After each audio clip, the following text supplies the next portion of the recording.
வணக்கம் ஃப்ரெண்ட்ஸ், இந்த வீடியோவில் வந்து சாக் பவுட்ரு பட்டி எப்படி மிக்ஸ் பண்ணி அப்ளை பண்ணுறது அதை பற்றி நம்ம இந்த வீடியோவில் பார்க்கலாம். இது வந்து தேக்கு மரத்துக்கு வந்து பட்டி மிக்ஸ் பண்ணி அப்ளை பண்ணுறோம். வீடியோவை ஸ்கிப் பண்ணாமல் பாருங்கள். சீலர் பட்டிக்கு ஃபஸ்ட்டு வந்து சாக் பவுட்ரு முக்கியம்.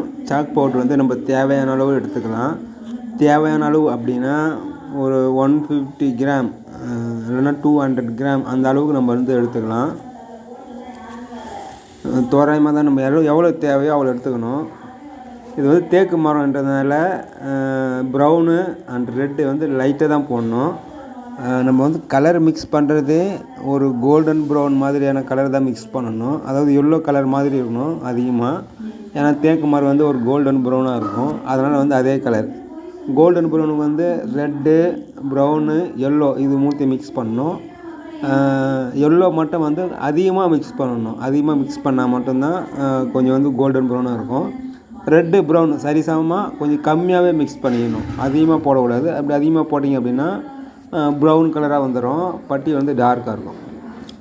மரம் டார்க்காக இருக்குது அப்படின்னா நம்ம வந்து கலர் போட்டு டார்க்காக போட்டுக்கலாம். ரெட்டு, ப்ரௌனு, எல்லோ இது மூணுத்தையும் மிக்ஸ் பண்ணிவிட்டு அதுக்கப்புறம் வந்து சாண்டிங் சீலர் மிக்ஸ் பண்ணணும். நல்லா கேளுங்க, சாண்டிங் சீலர் தான் மிக்ஸ் பண்ணணும்.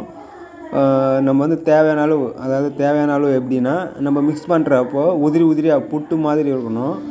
அந்த அளவுக்கு வந்து சீலர் இருந்தால் போதும். நீங்கள் சீலர் வந்து ரொம்ப ஊற்றிட்டீங்க, குழன்னு பண்ணிட்டீங்க அப்படின்னா பட்டி பார்த்தா தேய்க்க முடியாது, லேட் ஆகும். இதுக்கு வந்து தின்னர் வந்து மிக்ஸ் பண்ணணும். தின்னரும் வந்து ஒரு லெவல் தான்.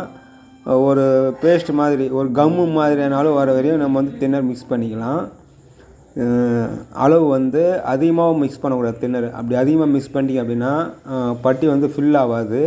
நம்ம பார்த்துட்டு வரோம் அப்படின்னா காஞ்சிச்சு அப்படின்னா புள்ளியாக பள்ளமாகிடும். கட்டியாகவே இருக்கணும். நம்ம வந்து மிக்ஸ் பண்ணுறோம் அப்படின்னா கட்டியாகவே இருக்கணும். இதுக்கு வேணும் அப்படின்னா நம்ம லைட்டாக தண்ணி ஊற்றிக்கலாம்.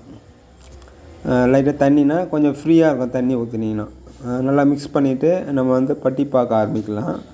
இது வந்து சின்ன கேஃபுக்கு மட்டும்தான் பட்டி பார்க்கணும். பெரிய கேஃப்லாம் பார்க்கக்கூடாது. பெரிய கேஃப்லாம் வந்து மெட்டல் பேஸ்ட் தான் பார்க்கணும். சின்ன பட்டினா வண்டு தொலைங்க, சின்ன ஜாயிண்ட்டுங்க, சின்ன விரிசலுங்க, அதை மட்டும் தான் பார்க்கணும். நம்ம வந்து மரம் என்ன கலர் இருக்குதோ அதே கலர் தான் மிக்ஸ் பண்ணணும். டார்க்காக மிக்ஸ் பண்ணிட்டீங்க அப்படின்னா திட்டாக தெரியும். பட்டி பார்த்த உடனே சீலர் பட்டி வந்து ஒரு 5 நிமிஷத்துலேயே காஞ்சிரும். காஞ்ச உடனே நம்ம வந்து தேய்க்கலாம். என்னை பொறுத்தவரைக்கும் சீலர் பட்டி பெஸ்ட்டு. சின்ன பட்டிக்கலாம் தேன் மெழுகிரும் இது பெஸ்ட்டு, நல்லாயிருக்கும்.